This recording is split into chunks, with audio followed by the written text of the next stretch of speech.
अवधूत चिंतन श्री गुरुदेव दत्त. श्री स्वामी समर्थ.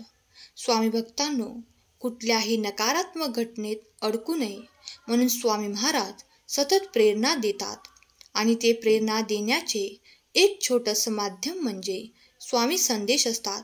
चला तर ऐकूया स्वामी तुमच्यासाठी आज काय संदेश देतात आणि स्वामीचे मार्गदर्शन शांतपणे ऐकून घ्या. आज तुम्हाला स्वामी काय म्हणत आहेत ते प्रामाणिकपणे आणि एकनिष्ठेने ऐकत राहा. स्वामी म्हणतात, बाळा, प्रामाणिकपणे आणि एकनिष्ठेने कार्य कर. मी तुझा परिवार आहे. कुठेही बोलूशील तिथे मी तुझ्या सेवेत असेन. फक्त विश्वास ठेव. तुझ्यासाठी जे अशक्य आहे त्या मी शक्य करू शकतो. विश्वास ठेव. गरज पडल्यावर आम्ही तुझं प्रारब्ध सुद्धा बदलू शकतो. जर तुझे आमच्या चरणावरती अभेद विश्वास असेल तर तुझ्या आयुष्यात चमत्कार घडणारच आहे. लक्षात घ्या, तुमच्या हृदयात स्वामींबद्दल असलेली श्रद्धेची उंची ठरवते की तुमच्या जीवनात किती चमत्कार घडणार आहेत. अतूट श्रद्धा तितका मोठा चमत्कार घडणार. तुझा विश्वासच तुझ्यासाठी न्यायाचे दरवाजे खुले करणार आहे. त्यामुळे तुझा विश्वास कायम असायला हवा. तुझे कल्याण होणार आहे. काळजी करू नकोस. काही गोष्टी तुझ्या हक्काच्या होत्या पण त्या इतरांनी हिसकावून घेतल्या. पण बाळा, काळजी करू नकोस. तुझं जे आहे ते तुझ्यापाशी येईल. लोकांना आपले दुःख सांगत बसू नका, कारण लोक तुझ्यासमोर तुझ्या बाजूने बोलतात आणि तुम्ही पाठ फिरवली की ते तुझ्याबद्दलच बोलतात. तुलाच नावे ठेवतात आणि तुझ्यावर हसतात. त्यामुळे लोकांवर विश्वास ठेवू नकोस. आणि बाळा, माझ्यावर विश्वास ठेव. मी तुला मार्ग दाखवीन. तुझे दुःख सुद्धा गुपित राहील. जेव्हाही स्वामींना वाटतं की तुम्ही काहीतरी मोठं करावं तेव्हा ते तुम्हाला अशा परिस्थितीमध्ये टाकतात जिथे तुम्हाला वाटतं सगळं संपलं आहे. पण लक्षात ठेवा, तेथूनच खरी स्वामींची लीला सुरू होते आणि तुमचे आयुष्य आकार घ्यायला सुरुवात होते. तू प्रार्थना कर. प्रार्थना केलेली कधीही वाया जात नाही. मी तुला विसरणार नाही. तुझ्या प्रार्थनेला उत्तर मिळायला उशीर होतोय, पण एक ना एक दिवस तुला त्याचं उत्तर दिले जाईल. थोडेसे संकट आले आहे ते तू आमच्या नामस्मरणाने संपवून टाक. बाळा, मी तुझी काळजी घेतो. तुझे संकट दूर करतो. तू काळजी करून तुझे संकट सुटणार नाही. स्मरण कर, चिंतामुक्त होशील. कधी कधी तुमच्या पूर्वजन्माच्या पापांचा हिशोब पूर्ण होत असल्यामुळे तुमच्यावर होणाऱ्या कृपेला विलंब होतो. म्हणून तुम्ही सेवेत खंड पडू देऊ नका. तुमची सेवा वाया जात नाही. योग्य वेळ आली की तुम्हाला त्याचं फळ नक्कीच मिळतं. बाळांनो, स्वतःच्या आनंदाचा रिमोट कधीही दुसऱ्याच्या हातात देऊ नका. नाहीतर आनंद, सुख तुम्हाला मिळणार नाही आणि तुम्हाला सुखी होण्यासाठी, आनंदी होण्यासाठी इतरांची वाट पाहावी लागेल. त्यामुळे स्वतःच्या आनंदाचा रिमोट तुमच्याच हातामध्ये ठेवा. मी या संदेशामार्फत तुझ्यापर्यंत पोहोचलो आहे हे लक्षात असू दे.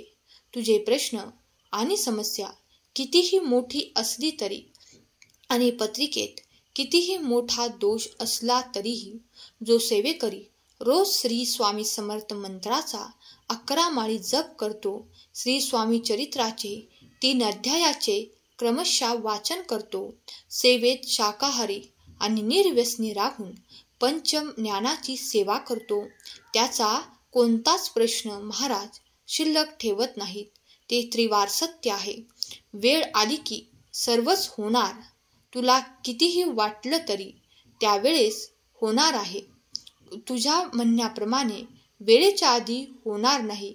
आम्ही सांगत आहोत बाळा, मागील काळात काय झालं ते विसरून जा. वेळेचे चक्र असं फिरणार की तू रस्त्यावरून महालात जाणार. अवधूत चिंतन श्री गुरुदेव दत्त. श्री स्वामी समर्थ. जर तुमचा या शक्तीवर विश्वास असेल तर आत्ताच या चॅनलला सबस्क्राईब करा आणि हा संदेश प्रियजनांना शेअर करा. स्वामी म्हणतात, बाळा डोळे बंद कर आणि माझे ध्यान कर. मला तुझ्या हृदयात अनुभव करू दे. तुमचे दुःख मला सांग. मी ते ऐकतो आणि एका क्षणात दूर करतो. पण त्या अगोदर तुझं मन शांत कर आणि स्थिर असलं पाहिजे. तेव्हा तुझे विचार माझ्यापर्यंत पोचतात. तुझे स्वप्न पूर्ण होण्यासाठी वेळ लागत आहे, कारण तुझे स्वप्न खूप मोठे आहे आणि तुझी मेहनत, तुझे प्रयत्न हे खूप छोटे आहेत. जितके मोठे स्वप्न तू पाहत आहेस बाळा, मेहनत सुद्धा तेवढीच करावी लागेल.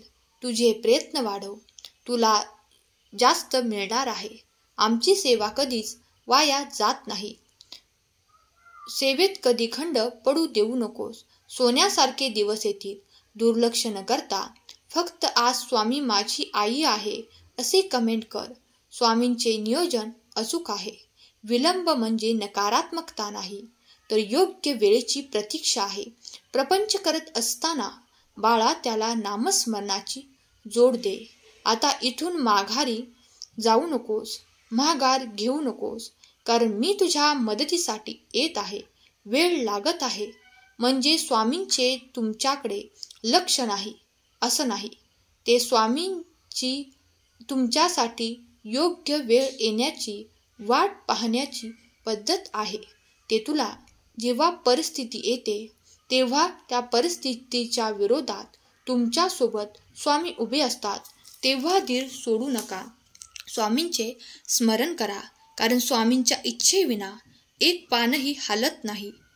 ते योग्य वेळी तुमचे योग्य मार्गदर्शन करतीलच. तुझ्या आयुष्यात देखील तुझ्या इच्छा लवकरच पूर्ण होणार आहेत. थोडा संयम ठेवायला शिका. आयुष्यात काही गोष्टी उशिराच मिळतात. संयम म्हणजे फक्त थांबून शांत बसणे नसते, तर अश्रूंना मागे घेऊन मनाला रोज नव्याने स्वतःला समजवण्याचा प्रयत्न असतो. अजून थोडे थांब, अजून थोडे सहन करताना तू मला तुझ्यासोबत अनुभव करणार आहेस. संयम ठेव, तो वाया जाणार नाही. तुझ्या स्वामींचे तुला वचन आहे. अरे कसली चिंता करतोस? संपूर्ण ब्रह्मांडाचा मालक तुझ्यासोबत असताना जितकी तुझी चिंता जास्त तितका तुझा देव लहान. मन सोडून दे निराशा. आता आमच्या बोलण्याकडे दुर्लक्ष करून या लोकांच्या बोलण्याकडे का तू लक्ष देतोस? तुझा आमच्यावर विश्वास आहे ना? तर मग काळजी करणं आत्ताच थांबव. तुझे सगळे चांगलंच होणार आहे आणि देव कधीही हात जोडून मागणाऱ्याला नाही, तर प्रयत्न करणाऱ्याला देतो. तुझ्या प्रत्येक प्रयत्नांसोबत मी तुझ्या सोबत आहे. मी प्रत्येक पावलोपावली तुझ्या सोबत आहे. तुझ्या वाटेत कितीही काटे असले तरी तू तुझ्या ध्येयापर्यंत पोहोचणार आहे हे मात्र नक्की आहे. कारण माझ्या भक्तांची कोणतीही इच्छा मी अपूर्ण राहू देत नाही. आपण कधी कधी स्वामींवर अविश्वास दाखवतो, पण हे लक्षात ठेवा, आपल्याला स्वामींनी त्यांच्याकडे बोलावून घेतले आहे. मग पुढे काय होणार किंवा काय होईल याची काळजी तुम्ही सोडून द्या आणि जेवढे होईल तेवढे नामस्मरणात राहा. स्वामींवर पूर्ण विश्वास ठेवा, कारण तुम्हाला स्वामींनी निवडले आहे म्हणजे तुम्ही समाधानी आहात. बाळांनो, विधी लिखित बदलू शकत नाही, पण स्वामींवर विश्वास ठेवा. जोपर्यंत आम्ही आहोत तोपर्यंत काहीही चुकीचे घडू शकत नाही. घडणारी गोष्ट आज अप्रिय वाटत असली तरी उद्या होणारे त्याचे परिणाम चांगलेच आहेत. अवधूत चिंतन श्री गुरुदेव दत्त. आत्ताच चॅनलला सबस्क्राईब करा आणि एक लाईक करायला विसरू नका. लक्षात ठेवा, तुमचं एक लाईक प्रेरणा देतं आणखीन स्वामी संदेश बनवण्यासाठी. जिथे स्वामी पाय तिथे न्यून काय. स्वये भक्त प्रारब्ध गडवी ही माय. व्हिडिओला लाईक करा. तुमचे आभार आहेत. स्वामी तुमच्या सर्व इच्छा पूर्ण करून तुमच्या कुटुंबावर आणि तुमच्यावर स्वामींची अखंड कृपा राहो हीच स्वामींचरणी प्रार्थना. केलेली सेवा स्वामींचरणी अर्पण करते. आजचा हा संदेश शेवटपर्यंत ऐकल्याबद्दल धन्यवाद. श्री स्वामी समर्थ. जय जय स्वामी समर्थ.